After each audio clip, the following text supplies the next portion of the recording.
क्या हमारी दुनिया एक कंप्यूटर प्रोग्राम है जिसको कोई एडवांस सिविलाइजेशन कंट्रोल कर रही है? क्या हम अपनी दुनिया में जो रियलिटी देखते हैं वो मिथ्या है?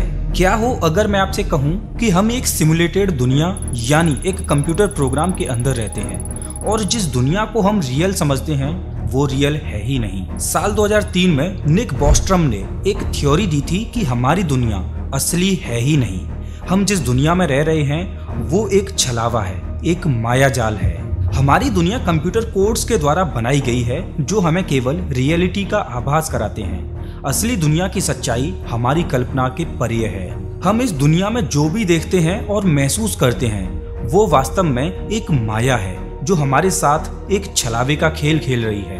बहुत से लोग ऐसे हैं जो इस सिमुलेशन थ्योरी पर विश्वास करते हैं और मानते हैं कि हमारी दुनिया वास्तव में एक कंप्यूटर प्रोग्राम है जिसे एक बड़े से कंप्यूटर पर चलाया जा रहा है, बिल्कुल वैसे ही जैसे हम कंप्यूटर गेम खेलते हैं। आपको ये जानकर हैरानी होगी कि सिमुलेशन थ्योरी को मानने वाले वैज्ञानिकों के अनुसार इस बात की 50% से ज्यादा संभावना है कि हम एक सुपर कंप्यूटर में रहते हैं। आखिर ये थ्योरी इतनी चर्चाओं में क्यों है?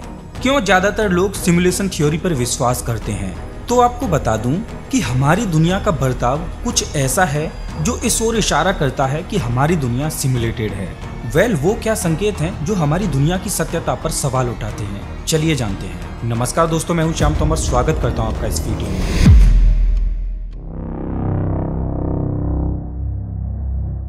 अगर आपने कोई कंप्यूटर गेम खेला है तो आपने उसमें देखा होगा कि उस गेम के खुद के कुछ नियम होते हैं और आपको उन नियमों के दायरे में रहकर ही उस गेम को खेलना होता है। उसी तरह इस ब्रह्मांड का जो भी रचयिता है उसने भी इस ब्रह्मांड को बनाते समय ब्रह्मांड के कुछ नियम बनाए। हमारा ब्रह्मांड इन्हीं नियमों के दायरे में रहकर काम करता है। हम इंसान चाहकर भी ब्रह्मांड के इन नियमों को तोड़ नहीं सकते। हर हाल में हम इंसानों को ब्रह्मांड के इन नियमों का पालन करना ही पड़ता है। जैसे कि ब्रह्मांड का एक नियम है कि ब्रह्मांड में कोई भी चीज प्रकाश की गति से तेज नहीं चल सकती। अल्बर्ट आइंस्टाइन ने अपनी थ्योरी ऑफ रिलेटिविटी में बताया था कि जब भी कोई वस्तु प्रकाश की गति के पास पहुंचती है तो उसका मास यानी द्रव्यमान बढ़ता जाता है। ऐसे में उस वस्तु को प्रकाश की गति से चलने के लिए अनंत ऊर्जा की जरूरत होगी।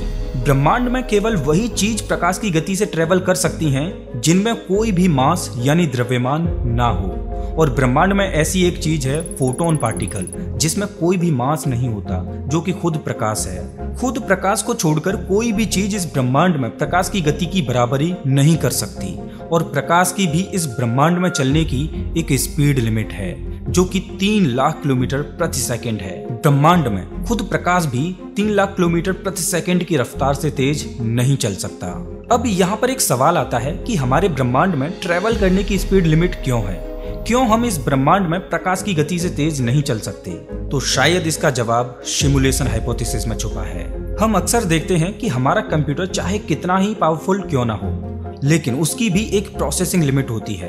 अगर हम अपने कंप्यूटर को फुल प्रोसेसिंग स्पीड पर चलाएं तो हमारा कंप्यूटर स्लो होने लगता है। सिमुलेशन हाइपोथेसिस के अनुसार हो सकता है कि हमारा ब्रह्मांड जिस भी कंप्यूटर में चलाया जा रहा है उसकी एक प्रोसेसिंग लिमिट हो। जैसे जैसे हम इस ब्रह्मांड में ट्रेवल करते हुए प्रकाश की गति के पास पहुंचने लगे, वैसे वैसे कॉस्मिक कंप्यूटर की प्रोसेसिंग स्लो होती जाए। आपको बता दूं कि अल्बर्ट आइंस्टाइन ने थ्योरी ऑफ रिलेटिविटी में बताया था कि अगर किसी भी चीज की रफ्तार बढ़ती जाए तो उसके लिए समय धीमा होता जाता है, और जैसे जैसे उसकी रफ्तार प्रकाश की गति के बराबर पहुंचती है तो उसके लिए समय बहुत धीमी रफ्तार से चलने लगता है। इस फिनोमिनन को टाइम डायलेशन बोला जाता है। लेकिन सबसे मजेदार बात यह है कि स्पेस टाइम किसी भी चीज को प्रकाश की गति को अचीव नहीं करने देगा। स्पेस टाइम हमेशा इस चीज पर ध्यान देगा कि कोई भी भौतिकीय वस्तु प्रकाश की गति के पास न चल पाए। तो हो सकता है कि ब्रह्मांड को चलाने वाला कॉस्मिक कंप्यूटर लाइट की स्पीड पर स्लो हो जाता हो। शायद इसी वजह से हम इस ब्रह्मांड में प्रकाश की गति से तेज नहीं चल सकते।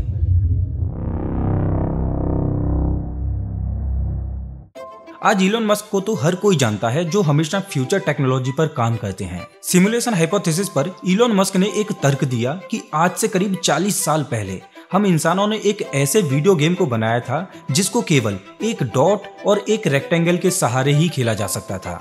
लेकिन आज हमारी टेक्नोलॉजी इस हद तक बढ़ चुकी है कि आज हम इंसानों ने रियलिस्टिक गेम्स बना डाले हैं और इन गेम्स को एक साथ सैकड़ों लोग खेल सकते हैं। और जिस हिसाब से हमारी टेक्नोलॉजी ग्रो कर रही है, उस हिसाब से वो दिन दूर नहीं जब हम इंसान हमारी दुनिया की तरह हूबहू दिखने वाला एक सिमुलेटेड गेम बना डालें।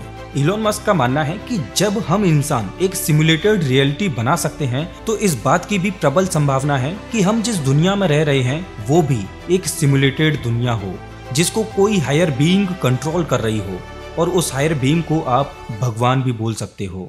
शायद अभी आपको मेरी ये बातें बेतुकी लग रही हों, लेकिन मैं आपको कुछ ऐसे तथ्य बताता हूं जो आपको सोचने पर मजबूर कर देंगे।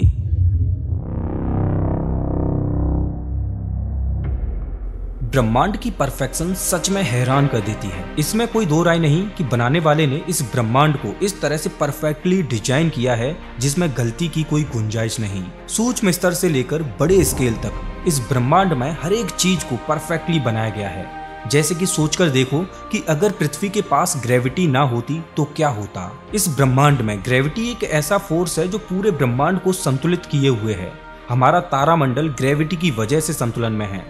ब्रह्मांड की सभी गैलेक्सियों में डार्क मैटर मौजूद है जो कि गैलेक्सी में मौजूद सभी तारों को आपस में बांधे रखता है। डार्क मैटर से पैदा होने वाली ग्रेविटी गैलेक्सी में मौजूद सभी तारों को आपस में जोड़े रखती है, जिससे कोई भी तारा गैलेक्सी को छोड़कर बाहर नहीं जा पाता। जहां डार्क मैटर ने गैलेक्सीज में संतुलन दिया तो कहीं ब्रह्मांड की गैलेक्सी आपस में ना टकराने लगे। इसके लिए भी ब्रह्मांड को बनाने वाले ने एक और व्यवस्था की जिसे हम डार्क एनर्जी बोलते हैं। डार्क एनर्जी ब्रह्मांड की सभी गैलेक्सीज को एक दूसरे से दूर धकेल रही है। वास्तव में डार्क मैटर और डार्क एनर्जी हमारे लिए अभी भी एक रहस्य बना हुआ है जिसको वैज्ञानिक समझने की कोशिश कर रहे हैं। एक बार सोचकर देखिए कि क्या होता अगर ब्रह्मांड में डार्क एनर्जी और डार्क मैटर ना होते। सिमुलेशन हाइपोथेसिस के अनुसार जो भी हायर बीइंग इस ब्रह्मांड को चला रही है उसने सोच समझकर इस ब्रह्मांड को इतनी परफेक्शन दी है। अगर हम अपनी पृथ्वी की बात करें तो हमारी पृथ्वी सर्वगुण संपन्न है। पृथ्वी की ओजोन लेयर हमें सूर्य से आने वाली खतरनाक अल्ट्रावायलेट रेडिएशन से बचाती है। पृथ्वी के पास एक अदृश्य ढाल मौजूद है जो कि मैग्नेटिक फील्ड के रूप में काम करती है, जो हमें solar winds, coronal mass ejection और कॉस्मिक रेज इत्यादि से बचाती है। पृथ्वी का मैग्नेटिक फील्ड वो अदृश्य ढाल है जो पृथ्वी के वायुमंडल और हमारी अंतरिक्ष के खतरों से रक्षा किए हुए है। वैज्ञानिक मानते हैं कि अतीत में मंगल ग्रह पर भी वायुमंडल मौजूद था। मंगल ग्रह पर भी नदियां और सागर बहते थे, लेकिन समय के साथ मंगल ग्रह का मैग्नेटिक फील्ड कमजोर पड़ता गया, जिससे सोलर हवाओं ने मंगल ग्रह के वायुमंडल को तहस नहस कर दिया। मंगल की सभी नदियां और सागर सूख गए और मंगल ग्रह एक बंजर और वीरान ग्रह बनकर रह गया। अब सोचकर देखो कि पृथ्वी के पास इतनी परफेक्शन कहां से आई। क्या ये एक इत्तेफाक है या इसे किसी ने सोच समझकर बनाया है? क्या आपने कभी ये सोचने की कोशिश की है कि अगर पृथ्वी का चंद्रमा ना होता तो क्या होता? अगर चंद्रमा ना होता तो सबसे पहले तो पृथ्वी पर जो भी ऋतुएं बदलती हैं वो ऋतुएं ना होती। चंद्रमा की वजह से हमारी पृथ्वी अपनी एक्सिस पर 23.5 डिग्री से झुकी हुई है, जिस वजह से पृथ्वी पर जाड़े, गर्मी और बरसात के मौसम बदलते रहते हैं। अगर चंद्रमा ना होता तो पृथ्वी अपनी धुरी पर वॉबल करने लगती और इस पर कोई भी स्टेबल ऋतु ना होती, जिससे पृथ्वी पर जीवन का पनप पाना बेहद कठिन हो जाता। पृथ्वी पर इतनी परफेक्शन कोई इत्तेफाक तो नहीं हो सकती। कोई तो है जिसने पृथ्वी को इतनी परफेक्शन दी है। जिसने भी इस यूनिवर्स के प्रोग्राम को बनाया है उसे विज्ञान की भाषा में हायर बीइंग बोल सकते हैं और आध्यात्मिक रूप में भगवान बोल सकते हैं। ब्रह्मांड के बारे में अगर कोई चीज सबसे ज्यादा मुझे हैरान करती है तो वो है ब्रह्मांड का गणितीय रूप में होना। वास्तव में आप भी हैरान हो जाओगे जब आप ब्रह्मांड के इस गूढ़ रहस्य को जानोगे। ये कहना गलत नहीं होगा कि अगर ब्रह्मांड की कोई भाषा है तो वो है मैथमेटिक्स। प्रकृति में हर जगह पर गणित छुपा हुआ है। अगर आप प्रकृति को देखो तो इसमें हर जगह पर आपको पैटर्न्स दिखाई देंगे, सीक्वेंसेज दिखाई देंगे, ज्योमेट्री दिखाई देगी। चलिए इसे थोड़ा आसान भाषा में समझते हैं। अगर आप लिली के फूल को देखोगे तो आपको उसमें 3 पंखुड़ियां दिखाई देंगी। बटरकप में 5, डेल्फिनियम में 8, कॉर्न मैरीगोल्ड में 13, एस्टर में 21 और डेजी में 34। क्या आपको इसमें कोई गणित का पैटर्न नजर आया? दरअसल ये फिबोनाची नंबर्स हैं। इन नंबर्स से जो सीरीज बनती है उसे फिबोनाची सीरीज बोला जाता है। अब ये फिबोनाची सीरीज क्या है चलिए जानते हैं। ये है फिबोनाची सीरीज।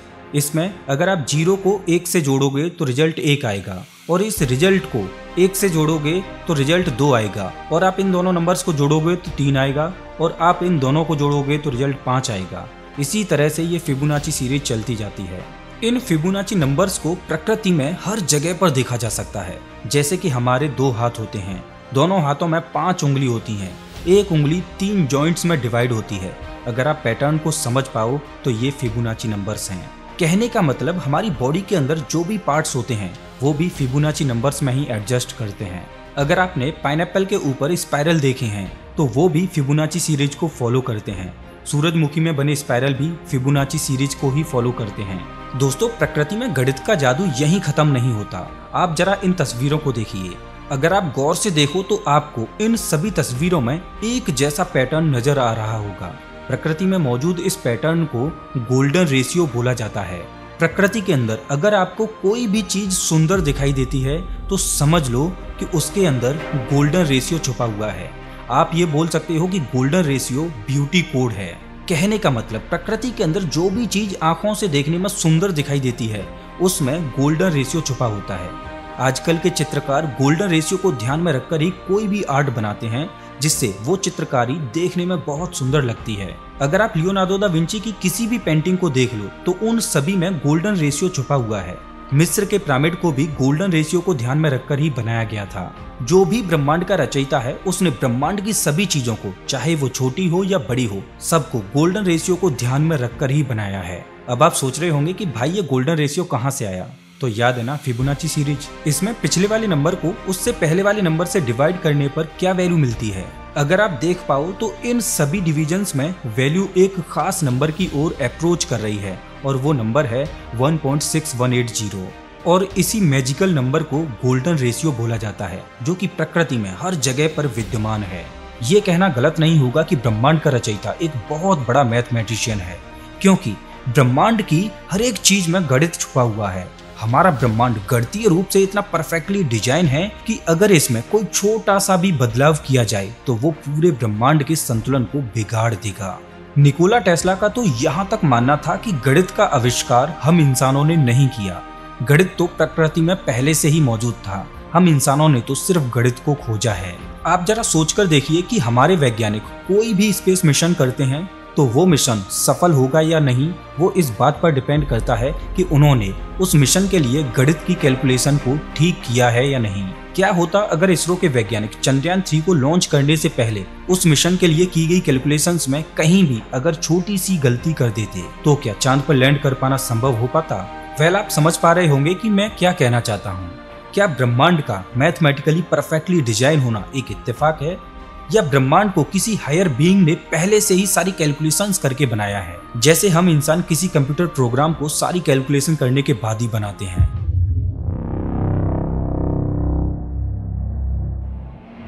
दोस्तों, क्या हो अगर मैं आपसे कहूं कि हमारी दुनिया वैसी है ही नहीं जैसी हम इसे देखते हैं। हमारी दुनिया की वास्तविकता तो सच में कुछ और ही है। जब हम अपनी दुनिया को सबसे छोटे स्तर पर यानी क्वांटम लेवल पर स्टडी करते हैं तब हमें इस दुनिया की हैरान कर देने वाली सच्चाई दिखाई देती है। अगर आपने डबल स्लिट एक्सपेरिमेंट के बारे में पढ़ा है या सुना है तो आपको पता होगा कि इलेक्ट्रॉन्स 2 तरह से बिहेव करते हैं। पहला इलेक्ट्रॉन का पार्टिकल नेचर और दूसरा इलेक्ट्रॉन का वेव नेचर। चलिए इसे थोड़ा आसान भाषा में समझते हैं। अगर आप एक स्लिट से होकर पार्टिकल को फायर करो तो स्लिट से पास होने के बाद वो पार्टिकल्स सामने स्क्रीन पर कुछ इस तरह का पैटर्न बनाएंगे, जो कि स्वाभाविक सी बात है। अब ये तो रही बात पार्टिकल्स की। अगर हम उन स्लिट से किसी वेव को गुजारें तो उससे भी सामने स्क्रीन पर कुछ इसी तरह का पैटर्न बनता हुआ दिखाई देगा, जो कि होना भी चाहिए। अब अगर उसी वेव को हम 2 स्लिट से होकर गुजारें तो यहाँ पर कहानी थोड़ी सी बदल जाएगी। इस सिनेरियो में जब वेव डबल स्लिट से होकर गुजरेगी तो हर एक स्लिट अपनी अपनी अलग वेव बनाएगी। जब वो वेव्स आगे बढ़ेंगी तो एक दूसरे को इंटरसेक्ट करेंगी और एक दूसरे को कैंसिल करेंगी, और उन वेव्स के इंटरफेरेंस की वजह से सामने स्क्रीन पर कुछ इस तरह का पैटर्न बनेगा। इस पैटर्न को इंटरफेरेंस पैटर्न बोला जाता है। अब जरा उन्हीं स्लिट से होकर पार्टिकल्स को फायर किया जाए तो क्या होगा? वेल, इस सिनेरियो में पार्टिकल्स दोनों स्लिट से गुजरेंगे और सामने स्क्रीन पर कुछ इस तरह का पैटर्न बनाएंगे, जो कि बनना भी चाहिए। अब जरा सोचकर देखिए कि पार्टिकल्स की जगह पर इलेक्ट्रॉन्स हों तो क्या होगा? वेल इलेक्ट्रॉन्स को अगर सिंगल स्लिट से होकर फायर किया जाए तो सामने स्क्रीन पर वैसा ही पैटर्न बनेगा जैसा कि पार्टिकल्स बना रही थी। लेकिन कहानी तब बदल जाती है जब इलेक्ट्रॉन्स को डबल स्लिट से होकर गुजारा जाए। जब इलेक्ट्रॉन्स डबल स्लिट से पास होते हैं तो वो सामने स्क्रीन पर इस तरह का वेव की तरह इंटरफेरेंस पैटर्न बनाते हैं। इससे क्या साबित होता है कि इलेक्ट्रॉन्स वेव की तरह बिहेव करते हैं। लेकिन क्या ये वास्तव में सच है? इस एक्सपेरिमेंट को आगे बढ़ते हुए वैज्ञानिकों ने दोनों स्लिट से एक एक करके इलेक्ट्रॉन्स को फायर किया, लेकिन इस बार भी रिजल्ट कुछ वैसा ही निकला। एक एक करके इलेक्ट्रॉन्स को फायर करने के बाद भी सामने स्क्रीन पर वेव की तरह ही एक इंटरफेरेंस पैटर्न बना। वैज्ञानिकों ने इस एक्सपेरिमेंट में अब थोड़ा सा बदलाव किया। उन्होंने स्लिट के बाद एक डिटेक्टर को लगाया जो उन इलेक्ट्रॉन्स पर नजर रख सके कि वो इलेक्ट्रॉन्स किस तरह से स्लिट से पास होकर वेव की तरह गुजर रहे हैं। लेकिन यहाँ पर अब पूरी कहानी बदल गई। जैसे ही एक ऑब्जर्वर को लगाया गया वैसे ही स्क्रीन पर जो पैटर्न बना वो पार्टिकल की तरह था। लेकिन जैसे ही ऑब्जर्वर को बंद किया गया वैसे ही इलेक्ट्रॉन्स ने फिर से वेव की तरह इंटरफेरेंस पैटर्न बनाना शुरू कर दिया। मतलब साफ था कि जब इलेक्ट्रॉन्स को ऑब्जर्व किया जाता है तो वो पार्टिकल की तरह बिहेव करते हैं, लेकिन जब इलेक्ट्रॉन्स को ऑब्जर्व नहीं किया जाता तब वो एक वेव की तरह बिहेव करते हैं। इसे ही इलेक्ट्रॉन्स का डुअल नेचर बोला जाता है। वास्तव में इलेक्ट्रॉन्स का ये दोगलापन हमारे ब्रह्मांड के देखने के नजरिए को ही बदल देता है। इससे ये साबित होता है कि जब हम इस दुनिया को देखते हैं तब हमें ये दुनिया अपनी एक्चुअल शेप में दिखाई देती है, और जब हम इस दुनिया को नहीं देख रहे होते उस समय इस दुनिया का कोई अस्तित्व नहीं होता। उस समय ये दुनिया एक वेव की फॉर्म में एग्जिस्ट करती है, बिल्कुल वैसे ही जैसे कंप्यूटर में वीडियो गेम होता है। वीडियो गेम में केवल वही एरिया रेंडर होता है जिस एरिया को हम देख रहे होते हैं। दोस्तों, इलेक्ट्रॉन्स का ये दोगलापन आपको अभी और ज्यादा हैरान करने वाला है। वैज्ञानिकों ने डबल स्लिट एक्सपेरिमेंट को थोड़ा एडवांस लेवल पर करने की सोची। इस बार वैज्ञानिकों ने डिटेक्टर को ऑफ रखा और इलेक्ट्रॉन्स को दोनों स्लिट से होकर फायर किया। अब क्योंकि इस बार ऑब्जर्वर बंद था तो इलेक्ट्रॉन्स दोनों स्लिट से वेव की तरह पास हुए और स्क्रीन की ओर आगे बढ़ी रहे थे कि तभी स्क्रीन से इलेक्ट्रॉन्स के टकराने से पहले ही ऑब्जर्वर को ऑन कर दिया जाता है और यहाँ पर एक चौंकाने वाला रिजल्ट सामने आता है। इलेक्ट्रॉन्स ने अपना बिहेवियर ही बदल दिया था। वो पार्टिकल्स की तरह बिहेव करने लगे। लेकिन ऐसा कैसे संभव हो सकता है? इलेक्ट्रॉन्स तो ऑब्जर्वर से बहुत आगे निकल चुके थे, तो भला उन्हें कैसे पता चला कि कोई उन्हें ऑब्जर्व कर रहा है? मतलब इलेक्ट्रॉन्स ने कुछ समय के लिए पास्ट में टाइम ट्रेवल किया और अपने डिसीजन को बदला। सिमुलेशन हाइपोथेसिस के अनुसार ऐसा माना जाता है कि इलेक्ट्रॉन्स के दोहरे बर्ताव का कारण ये हो सकता है कि हम सभी कंप्यूटर प्रोग्राम का हिस्सा हों और इस प्रोग्राम में इलेक्ट्रॉन्स को कुछ इसी तरह से प्रोग्राम किया गया हो। वास्तव में इस एक्सपेरिमेंट ने वैज्ञानिकों को हिलाकर रख दिया। क्या इलेक्ट्रॉन्स का ये दोहरा बर्ताव एक इत्तेफाक है?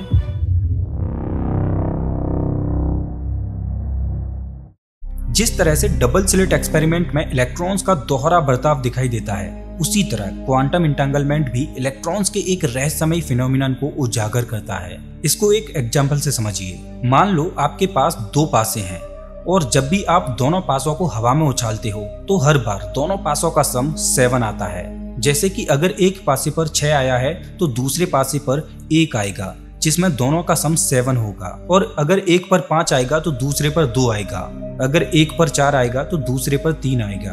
आप समझ पा रहे हो ना मैं क्या कहना चाह रहा हूँ? कहने का मतलब दोनों पासे एक दूसरे से इस तरह से कोऑर्डिनेट करते हैं कि जैसे दोनों पासों को ये पता हो कि दूसरे डाइस पर क्या नंबर आएगा। चलो यहाँ तक तो सब कुछ ठीक है, लेकिन कहानी में ट्विस्ट तब आता है जब इन दोनों पासों के बीच दूरी बढ़ती जाए। जैसे कि मान लो एक पासा पृथ्वी पर हो और दूसरा पासा मंगल ग्रह पर हो, और ऐसे में दोनों पासों को उछाला जाए तब भी रिजल्ट सेम ही आएगा। अगर मान लो एक पासे को ब्रह्मांड के एक छोर पर रख दिया जाए और दूसरे पासे को ब्रह्मांड के दूसरे छोर पर रख दिया जाए और दोनों पासों को एक साथ उछाला जाए तब भी रिजल्ट सेम ही आएगा। अब यहाँ पर सवाल ये आता है कि दोनों पासों को कैसे पता चल जाता है कि उन्हें कौन सा नंबर खोलना है? उनके बीच में ये इंफॉर्मेशन कैसे आदान प्रदान हो पा रही है? जबकि ब्रह्मांड का नियम है कि इसमें प्रकाश की गति से तेज तो कुछ भी चल ही नहीं सकता। तो भला इन दोनों पासों के बीच इंफॉर्मेशन का आदान प्रदान प्रकाश की गति से तेज क्यों हो रहा है? वेल, हमारी इस असल दुनिया में इस तरह के जादुई पासे तो एग्जिस्ट नहीं करते, लेकिन क्वांटम इंटेंगलमेंट को समझने के लिए पासे तो मैंने सिर्फ एक एग्जाम्पल के लिए इस्तेमाल किए थे। असल में आप इन दोनों पासों की जगह पर इलेक्ट्रॉन्स को रख दीजिए। जब दो एंटेंगलमेंट इलेक्ट्रॉन्स को स्टडी किया जाता है तो अगर एक इलेक्ट्रॉन की स्पिन लेफ्ट साइड में है तो तो दूसरे इलेक्ट्रॉन की स्पिन ऑटोमेटिकली राइट साइड में होगी। अब इन दोनों इलेक्ट्रॉन्स के बीच भले ही कितनी ही दूरी क्यों ना बढ़ा दी जाए, लेकिन अगर एक इलेक्ट्रॉन की स्पिन बदलेगी तो दूसरा इलेक्ट्रॉन भी अपनी स्पिन को बदल लेगा। सिमुलेशन हाइपोथेसिस के अनुसार दोनों इलेक्ट्रॉन्स के बीच इंफॉर्मेशन लाइट से भी ज्यादा तेज स्पीड से आदान प्रदान होती है, जो कि ब्रह्मांड के नियम को तोड़ती है। लेकिन अगर हमारा ब्रह्मांड एक कंप्यूटर प्रोग्राम है तो दोनों इलेक्ट्रॉन्स के बीच में इंफॉर्मेशन का जो आदान प्रदान होता है वो एक कंप्यूटर प्रोग्राम के अंदर हो रहा है, जिसमें कोई भी लाइट का लॉ वॉलेट नहीं हो रहा।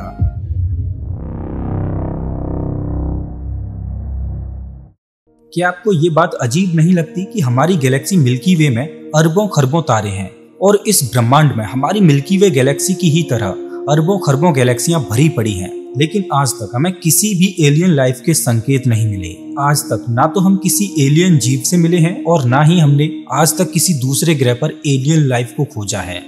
सिमुलेशन थ्योरी के अनुसार ऐसा माना जाता है कि हमारा ब्रह्मांड जिस कंप्यूटर में रन किया जा रहा है उसमें पृथ्वी ही एकमात्र ऐसा ग्रह है जिस पर जीवन मौजूद है। क्या वास्तव में हमारी दुनिया एक मायाजाल है? ये कहना कठिन होगा, क्योंकि अगर हम ब्रह्मांड के सिमुलेशन होने के सबूत इकट्ठे करेंगे तो वो सबूत भी इसी सिमुलेटेड दुनिया का हिस्सा होंगे। हम केवल अपनी दुनिया के बारे में अनुमान ही लगा सकते हैं। असल में वास्तविक दुनिया के बारे में हमें कभी पता चल ही नहीं पाएगा।